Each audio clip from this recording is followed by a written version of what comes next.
right, welcome back. This is episode 2 of season 2, segment 1.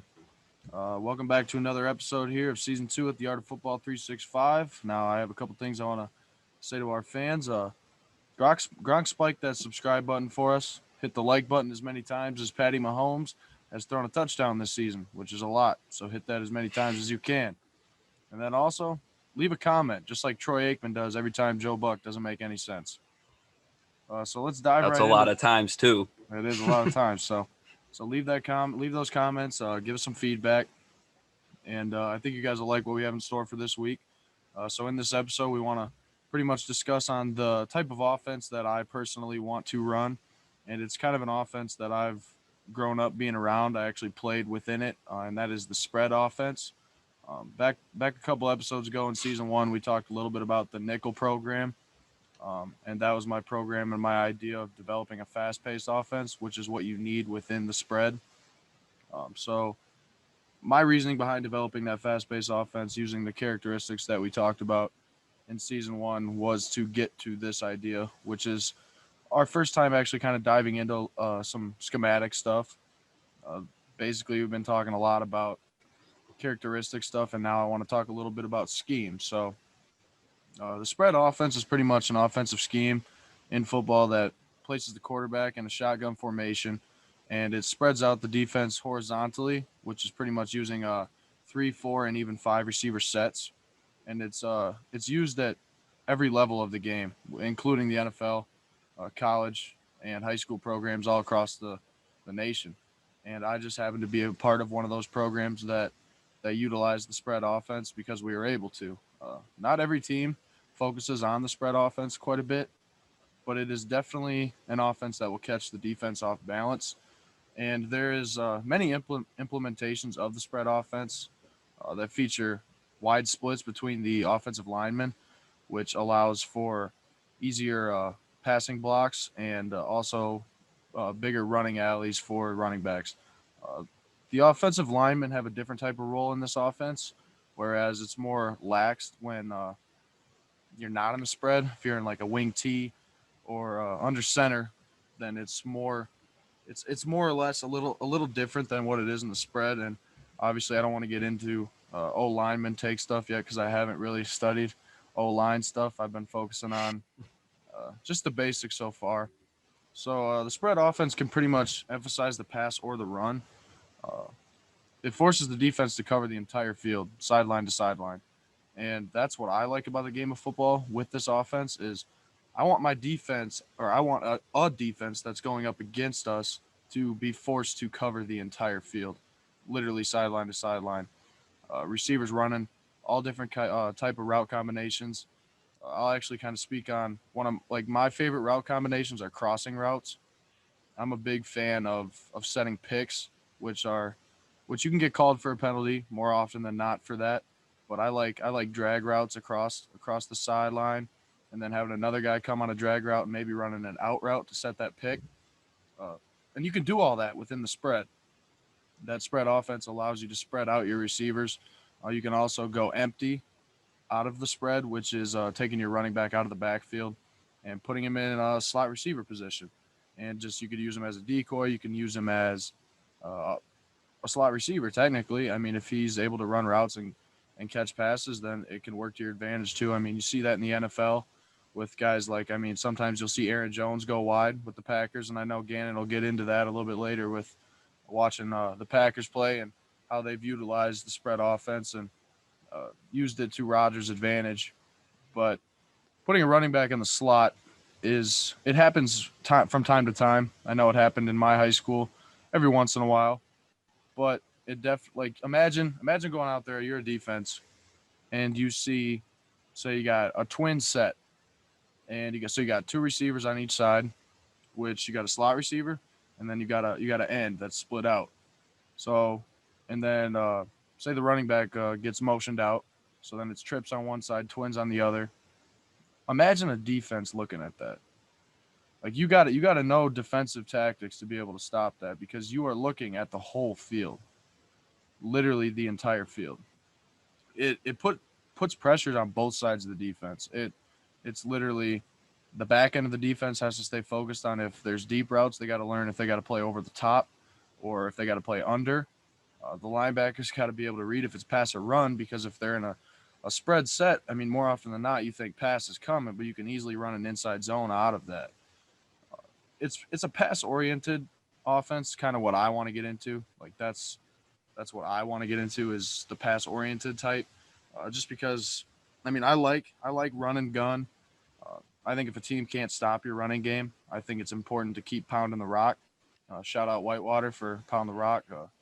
Quinn Marinez, or I'm not 100% how you pronounce that last name yet, but Quinn is balling at the Senior Bowl. I wanted to mention that after I said pound the rock.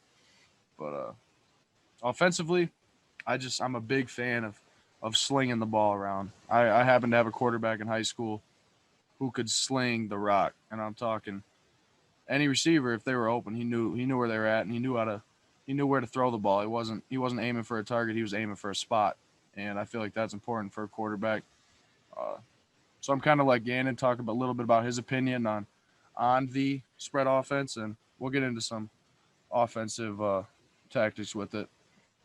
Yeah, kind of before I take a little bit of my opinion on this, it was abnormal to see Ackland run that offense because it's more of the wishbone type offense where you got the two running back sets with the quarterback for the 1A for a lot of the teams that you played, because I know Stockton utilized that to the T, so did EPC, but it gave you guys a little edge on your offense, and it was, I think it's more enjoyable to watch because obviously, it's more of the trenches type game if you're running the ball with the wishbone formation, but slinging the ball is fun to watch. But Oh, definitely. it's been an evolution over the last 2-3 years with the Packers since Matt LaFleur's got the job, with some of Sean McVay's coaching stuff that he's implemented as well. And the biggest stat that is helping Aaron Rodgers a lot and over these last 2 years is getting the ball out in under 2 to 3 seconds. Yep. And that's what RPOs. And it is huge because Aaron Rodgers is probably the smartest quarterback in the league of being able to read a defense. And it all depends on what the linebackers and safeties are doing. The first play that comes to mind is that if anybody watched the Rams-Packers game, the icing on the cake was the touchdown to Allen Lazard. And I watched some breakdowns of the play, and Aaron Rodgers actually talked about it on the Pat McAfee show. It was a run play the whole time to Aaron Jones there just to waste the clock. And as soon as he saw the safety drop, hesitate and come up to the line of scrimmage for 1 second, Allen Lazard just ran a go route, and boom, it was a touchdown. And this has been an evolution through the NFL over the last 4 to 5 years. Is the players type for the quarterbacks are way different. You're not looking for your traditional 6'5" tall quarterback pocket passer. You need somebody who's going to be able to move, who can run the ball, because it's how Josh Allen's been effective. It allows, you were talking about the spread or how the offensive linemen are spread out more. It gives the quarterbacks who can run any bit of amount of an advantage to run the ball, and I think it's huge. It just keeps the defense on their toes because every single play, you don't know if the quarterback's taken off of the ball, if the running back's taken off of the ball, or any wide receiver is going to get the ball, and it just keeps the defense on the toes. And the formations for a lot of these plays that you see, if you watch any NFL games, you're going to see a play every game that you're like, what the hell is that formation? I've never seen that in my life. Exactly. And I would hate to be a defensive coordinator or defensive position coach trying to scheme against this, because it's almost unfair if you can work it to the T. Exactly. No. And I agree with everything you just said, especially about Aaron Rodgers. When you bring in a guy like Matt LaFleur to be a head coach, you expect a young, energetic coach who's innovative. And that's what he learned under Sean McVay, and he's utilized that with Rodgers. And you've seen Rodgers have an MVP season this year. If he doesn't get the MVP, and it's totally different than when he won the MVP in 2010. And one more point before you keep going, it keeps your quarterback healthy because it's the ball in and out of his hands. He's not sitting there for 10, 15 seconds, which he can do, which he's good at, but it also gets the ball. It just keeps the pace of the offense moving. But you also have to be a good quarterback to be able to get the ball out of your hands, which Rodgers obviously is, but it's not going to work for every quarterback because some quarterbacks like to sit in that pocket and they like to survey the field. But like I said, it doesn't work for everybody. It's got to be implemented fully, and a quarterback has to be willing to learn this type of offense because some quarterbacks love to play action. They love being under center, and they love rolling out and throwing on the run. Like Sean McVay with the Rams, he runs that quite a bit. He loves having Goff under center. And you see all these boots. You see Goff rolling out right, And then you see the crossing routes like I want to implement. You see Cooper Kupp coming across the middle on a drag route, or a tight end that's scatting out from blocking, who is just a block and release. You see him block for 2 seconds and then scat out when Goff rolls, and it leaves those guys open. It's just a quick dump off that could go for anywhere from 3 to 15 yards more than likely. Like, those plays are very effective, quite honestly. But one thing I wanted to get into was more so the type of players that I'd be looking for if I were to implement this type of offense. First off, I want to start with the quarterback. I happen to have, like I mentioned, a pretty good quarterback in high school. His name was Jonah Deemer. Sophomore year, he was throwing interceptions left and right, and he'll laugh about that if he watches this. But junior and senior year, the kid learned so much because he was a film guru. He looked at film day in and day out, and he adapted to the offense that we were running, and he wanted to learn it from day one. So from that sophomore year that he had a down year, junior year, MVP type of season in our conference, the NUIC. Shout out to NUIC, by the way. I hope we get to see them play some games this year. But on that topic, what I mean is he took it upon himself to learn that spread offense, and it led to us being able to run a sideline to sideline type of offense where we utilized 4 receivers and a running back who could catch and play the slot too. And we did that with 14 varsity guys. I mean, I went to a school with 100 kids, and we did that and went to, I mean, granted, I played 1A football. I mean, you can knock on that all you want, but at the end of the day, doing that and going to a quarterfinal football game 2 years in a row, I mean, a lot of that falls onto our quarterback for learning this offense and truly adapting to it. No, you guys maximized what you had for because sure. You guys had good position players on the outside. Yeah, and the whole reason I brought up that story, it's not just to give Jonah a little boost of confidence and reminisce on the football days, but what it is I don't care if I have a fast quarterback, because Jonah's not a fast quarterback. And your point with Aaron Rodgers is you don't need a Lamar Jackson to run the RPO spread offense. You really don't, because there's so many options out of the option, so-called option offense, that it's a simple hand. Like, okay, I'm gonna come up with a quick play. Quarterback behind center. We got the running back on his right. All right. He fakes that option. He holds in. He can either hand that ball off or he pulls. Like, this is a play that I can see Rodgers doing a lot and having great success with. He could pull the ball. Say he pulls it, doesn't give him the handoff. He could pull it and then look to his right, and he can either have a tight end who went out on an out route or a receiver that's coming across the middle, and he can throw out of that. That's what that RPO is. That's what it stands for. It's run pass option. For those of you who do not watch a lot of football, it's a very innovative, new, fresh style of play. And that is why you see so many points getting put up across the board, especially in the NFL.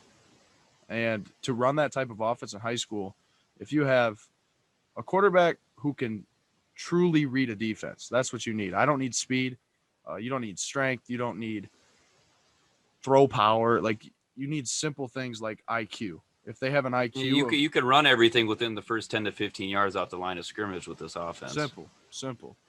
It's complicated. Like, it can get complicated, but at the end of the day, if you do what Jonah Deemer did and you sit down and watch it's all up here. It is. You watch film, you study film, and you look and understand how to read a defense, which can be very complicated. And it's something that I'm trying to get into as a coach, is learning more defensive packages, because to me, defense has always been complicated.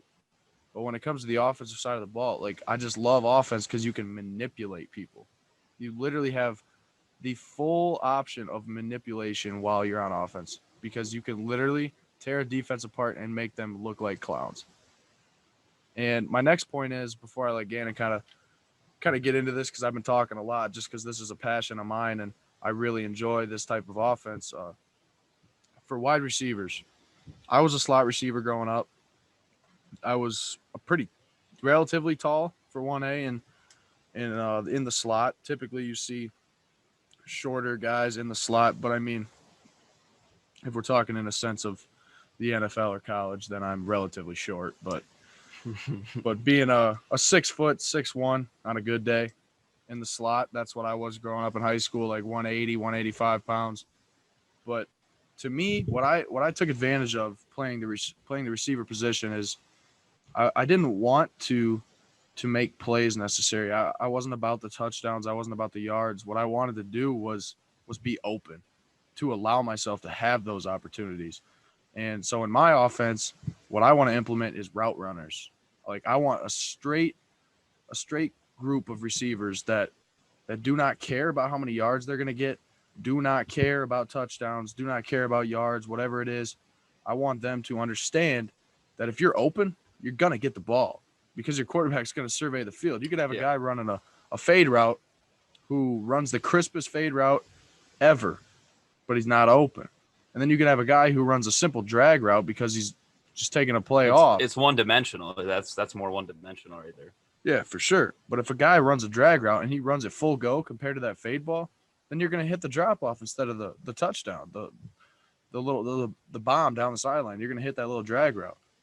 But all in all, it's a quick-paced up and down the field air raid that keeps the defense off balance. So I kind of want to let Gannon talk a little bit more about it, and then I'm going to get into pretty much like all the packages within the spread offense. Yeah, I mean, obviously this is more Bryce's forte, being the more X and O's, because he's played higher levels of football than I've ever played or ever dreamed of playing. But I'm just going to keep talking about back to the Packers, because that's the most football I watch. And the biggest thing is right now, it's two players I'm going to focus on here the next couple minutes is Davante Adams and Aaron Jones. Both are hell of stud athletes at their positions.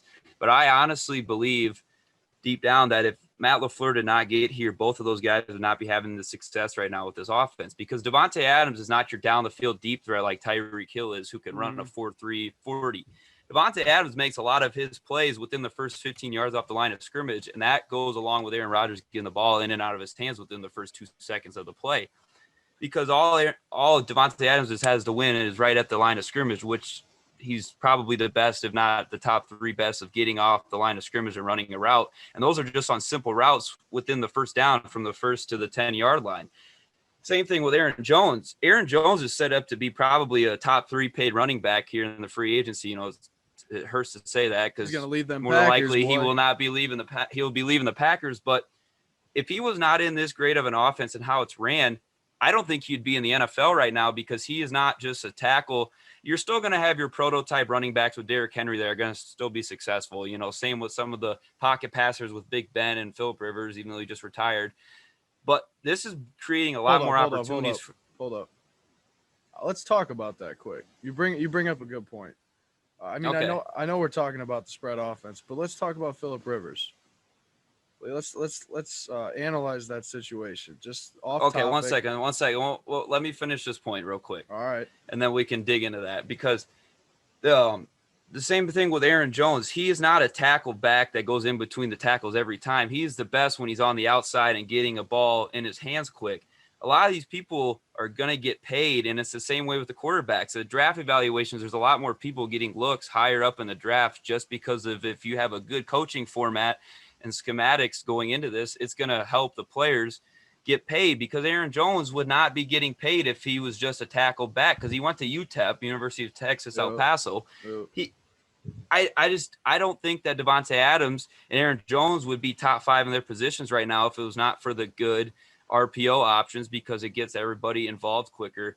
And it's not your traditional offense. You're having a lot more different looking people in your offense. I mean, just same thing with Cole Beasley out in Buffalo.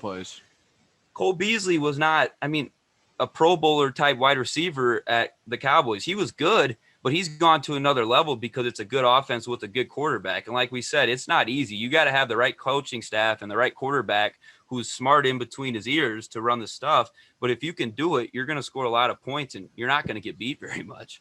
Yeah. Well, the problem with the Cole Beasley situation in Dallas was they didn't take advantage of what he had, and it was the end of Dez's, it was the end of Dez's career in Dallas, and Dak started forcing the ball to Dez. But that's a topic for a different day before I start to get mad. But he went to another level with this offense. He did. Great receiver. I've always thought he was a great receiver because I love slot receivers. I love them. And some of those guys would not be getting love and these numbers if it wasn't in the right offense, and that's why this RPO, I think, it's going to take over the league more so the next 5 to 10 years. Exactly. No, I agree. But you mentioned Phillip Rivers, and that I don't know what it was, but it just made me think about we needed to talk about it for 2 minutes, 3 minutes. I just like I don't think the dude should have retired. I really don't. I mean, what did he get? He just got paid what a 1 year contract for what 14 million or more than that? Oh yeah, it was. 17 I million can't. maybe. I think it was north of 15 mil to be honest. It had to be, but I just don't understand that. First off, I never understood why the Colts gave the man that money. I mean, they had a good year, and I think they thought Philip could get him over the hump. But I love Philip Rivers, the ambitious fire like uh, atmosphere that he brings to the game. Like he creates an atmosphere, and I'm kind of upset to see him go, quite honestly, along with Drew Brees. But Philip Rivers, I've always been an admirer of his game because I just think he doesn't get enough credit. Like he reminds me of Tony Romo, like not getting enough credit. But I just feel like he had some left in the tank, and I just wanted to mention that. Yeah, It I is mean what it it's a is. good But point, and the first thing I'd like to say is I'm still amazed how the hell he got through his NFL career throwing the ball like that. It is it's nuts to see that, and everybody knows it, but it's like, how does he do that? I don't. It's just something for a side note, but I'm kind of taking it as another approach there. I kind of liked how he went on his own terms. His body's pretty well intact right now. He's got a lot of kids to worry about at home, oh yeah, and he's he's already got a coaching job, or if he's planning on coaching, I think a local high school team back in his area. And it's his knows his time was running out, and I'd rather have somebody do that than force it to where it kind of was Drew Brees at the end. yeah. I know Drew Brees went through some injuries and stuff, and that was unfair his last year, but I kind of like somebody going out on his own and maybe cutting it off a year or two early, but they're going out on their own terms, and they're not having a career-ending injury decide it for them. Yeah, for sure. Well, I just wanted to bring that up. I mean, I won't miss Philip Rivers too much, quite honestly, but I'm a fan of the guy. Yeah. So now I want to bring up pretty much the purpose of the spread offense, like I mentioned, to create those mismatches. And the 4 ways you can install it are starts with the air raid style, which is up and down the field. It's like a 7-on-7 mentality. You're just gunslinging, and that's kind of the mentality that we had in high school was the air raid style. The second style is the spread option style. Spread option is what you see in the NFL quite often. You see that particularly, I'd say you see that with Baltimore Ravens having Lamar Jackson. You see that with the Kansas City Chiefs with the weapons that they have, especially at running back now with Clyde Edwards.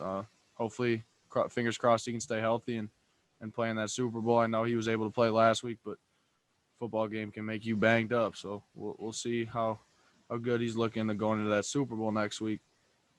But the third one is smash mouth spread style, which is it's them inside zone runs that I was talking about. It's up and down the field where you can catch a team off balance with the run. You can catch them off balance with the pass, and you throw in. It's a combination of everything. What it really is, but it relies on that run game to open up the passing lanes. And then the last one is pro style spread, which is more focused on the NFL and college levels. It's a more developed form of the spread with motions and everything that's more complicated, but we'll get into that at a different date. But I just wanted to mention what those 4 uh, installations are to be able to have that offense. So all in all, the spread offense is usually run in an up-tempo fashion. Quick format of it is really that the purpose of it is to run plays by limiting your huddles. And what a huddle is in football for the younger crowd that doesn't know what football is, a huddle is where the whole team. I mean, I sound dumb saying it, but I feel like it has to be said. You still got to cover it, yeah. Getting into huddle, your whole team's around you, and that's where the quarterback calls the play. However, you'll see in the NFL and college levels where you see the no huddle. You see it in high school too. You see people try to catch the defense off guard by going on 2. Aaron Rodgers does a hell of a job at it, where he gets the defense to come off sides and stuff like that, and gets a 30-yard bomb to DA 17. But that's what I want. I want an up and down, fast-paced offense that goes on no huddle. That is just running and gunning up the field. That's what I want. And we'll get into that at a later date. And I'll actually, when we get down the road, and I have some more plays developed. Right now, I'm actually working on a playbook. I have a binder full of, I'm at about 12 pages of plays. I've taken some of the stuff I learned in high school and I've put that to use. And when I get to that, I'm going to upload that into Google Docs, and we'll have episodes solely talking more about the spread offense, and I'll share the screen with you guys on Zoom, so you can see the plays, the physical copy of the plays that I've written up. That's more so for coaches that watch this to understand kind of my development process of what I've been learning. Uh, but all in all, it's a tough offense to formulate because it's compiled complex. Like it's a complex like offense. Uh, but I'm excited that I got to talk about it a little bit because I've been waiting to talk offense and stuff like that. But I'll let Gannon say his last couple things, and then I'll tell you what we got on tap for the rest of this week. Yeah, and I think my final closing thoughts here. I know I'm going to keep hitting the Packers on the head, and it's not just to give the Packers love; it's because they run this offense to the T. But these like those four styles that Bryce just mentioned with the air raid, the spread option, the smash mouth, and the pro style. The cool thing about this is that you could base all of them off the RPO options. And they're also multidimensional because the Packers they could run the ball and do these short 5 to 10 yard addition dunks, whatever the terminology you want to say for it. But that can chew clock, but it can also open up a deep shot down the field where you can score in a hurry. And I think that's the cool thing about this offense. It can be there's multiple ways you can win the football game with this offense. You can do the ground and pound and the short dink and dunks with screens and quick slant routes and chew up the clock and win the time of possession. Also, you look at the Kansas City Chiefs, they can also score in 50 seconds on any possession. I just think there's a lot of variations with this, and it's not one dimensional when you're only just running the ball or you're just having a pocket passer. For sure. And I totally forgot about this, but I was texting with one of my friends, Drew Brogy, today, and I shared the tweet with Gannon after we talked.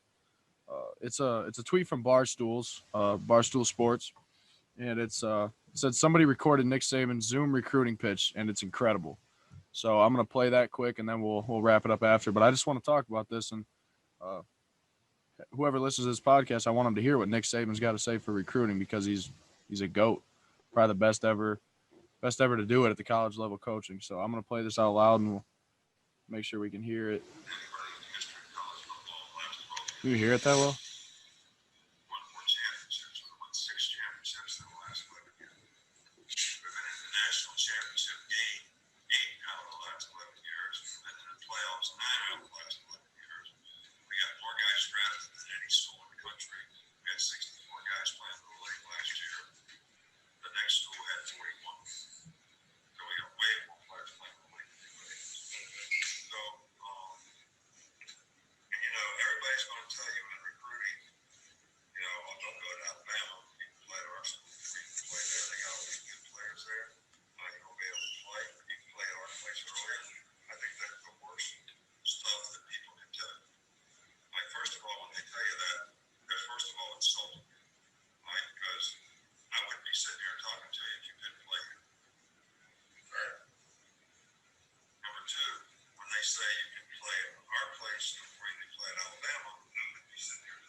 All right, I'll let that be enough. Just a little snippet of it. Check it out at Barstool Sports on Twitter.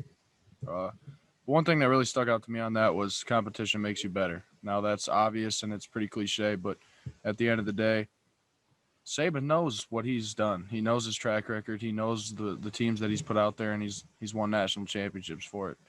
You can fill up a whole hand with rings. So that's something to look to strive for. But yeah, just one quick thing, because right when you're cutting it off there, talking about Marlon Humphreys going against Amari Cooper every day at practice. Those guys are getting more out of their own team practices, I think, than they do in their actual games. And that's the really cool part about this. And a lot of those guys have always been the number one option no matter where they've been their whole life. And they might have to sit for a year or two. They'll get some games, they'll play, but they're not always going to be the number one option. And that's going to humble a lot of those guys. And they're either going to make it or break it. And you just see how well-rounded his kids are. And I know there's a little stuff on Twitter that people throw out about there's no extracurricular activities after a bad hit, or some people are trying to get in their heads. They go right back to the huddle. They don't talk crap to the other teammates. he is making him more into a well-rounded man than even just a good football player, and he just gets it done. It's a whole nother level of coaching, and it's cool to see because their practices are more intense than they are than their games, in my opinion. Yeah, for sure. And like I mentioned the past couple podcasts ago about the Nick Saban book that I've been reading, and I actually finished that book. And the number one word used in that book, I counted about how many times it was used in a 256 page book. The word relentless was used 240 times, and that's what he installs in a team. 240 times the man used the word relentless. How do you think he is in practice? That man is ready. He's ready to win championships. So I just wanted to bring that up. Drew Brogy, shout out to you for sending that to me. I'm glad we could talk about that for a little bit. But so in the upcoming episode, we'll be having an interview with Luke Norman, first year head coach at Highland Community College. He's the men's head basketball coach for the men's team, which is a Division I JUCO, who has been very successful over the years. I actually happened to graduate from Highland. I was a 2-year student athlete there, played baseball, and I saw firsthand exactly what that basketball team's capable of. So I think it's quite important to get his take on his story and hear a little bit about him. And having many players come to JUCO, they more often than not, when they play on that men's basketball team at Highland, they make it to a Division I team and earn a nice little fat check of a scholarship. And then eventually they end up playing overseas or in some professional capacity. So we are beyond excited to hear Luke's story, especially because his father is a legend, Pete Norman. If you know the man, great guy. Outside of sports, inside of sports, whatever it is, Pete Norman is a guy that can always give you fantastic advice. I mean, he coached the Highland Cougars team for 15 years and is an 815 GOAT. So hearing this story is going to be an inspiration because of his son following in his footsteps. And hopefully it'll be a storied career for Luke too. So I'll let Gannon kind of mention his take on that because I know he helped out with the Highland basketball team growing up. So what's your thoughts on this? Yeah, I mean, Pete and my dad go way back. I mean, that's one of my dad's best friends since way back in the day because they went to high school together and stuff. But yeah, I started probably helping just little ins and outs stuff. It was about the last year or two that Pete got done coaching in 08-09, 2008 and 2009. And then I probably was on the bench and helped do stuff for probably 5 or 6 different head coaches. And I still have really great relationships with a lot of players that are still making their living overseas. We're going to talk about that some more in the upcoming episode with Luke because Luke played a year at Highland. He did tear his ACL that year, so he didn't finish the season with them. But the Highland basketball, obviously, they just got an upgrade to their facilities, but there's not a whole lot else there that helps them to get people in there other than the winning. And you see the All-Americans up on the wall, and it speaks for itself. But yeah, let's not talk too much about that because we'll get into it the next episode. But yeah, make sure you guys keep watching, viewing, and subscribing to our YouTube channel, and drop a like and let us know if we can do something different. Yes, sir. Very grateful that I was able to talk about something I'm passionate about in this episode, and this will be dropping on Monday. So catch us on Monday. Share the hell out of this. Send it to absolutely everybody in your Snapchat until they get annoyed with you and unadd you. Do that. Do it for us. We appreciate you, and we will catch you Friday.